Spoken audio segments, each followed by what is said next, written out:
Good morning friends. இது வந்து lemon grass செடி அன்றைக்கி அறுவடை பண்ணது. மறுபடியும் எப்படி துளிர் வந்துருக்குது நல்லா. நான் கம்ப்ளீட்டாக வெட்டிட்டேன். வெட்டி அதை அறுவடை பண்ணி காய வச்சு பொடி பண்ணி லெமன் டீ போட்டோம். மறுபடியும் நல்லா துளிர்த்துருக்கு பாருங்கள். பார்த்தீங்களா, மறுபடியும் நல்லா துளிர் வந்திருக்கா. இந்த இங்கேயும் வந்திருக்கு பாருங்கள், இந்த அங்கேயும் வந்திருக்கு பாருங்கள். அந்த லெமன் கிராஸ் செடியை கட் பண்ணுறதுக்கு முன்னாடி ஒரு 2-3 செடி அப்படி பிரித்து எடுத்தேன். அதிலேருந்து பில்லு மாதிரி தான் இருக்கும். இது ஒரு பில்லு வகையை சேர்ந்தது தான். ஒரு 2-3 பில்லு அடியிலேருந்து வேறு அதை தனியாக எடுத்து ஒரு 4 தொட்டியில் வச்சேன். பாருங்கள், நல்லா வந்திருக்கு பாருங்கள். இதை இன்னும் வேறு இடத்துல வைக்கணும். இப்படி நம்ம வந்து இதை அப்படியே வச்சுட்டே போகலாம்.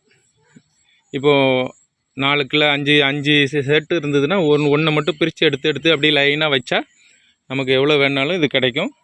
இது ஈஸியாக தழுத்து வந்துடும், இந்த புல்லு வகையை சார்ந்தது. Okay, thank you.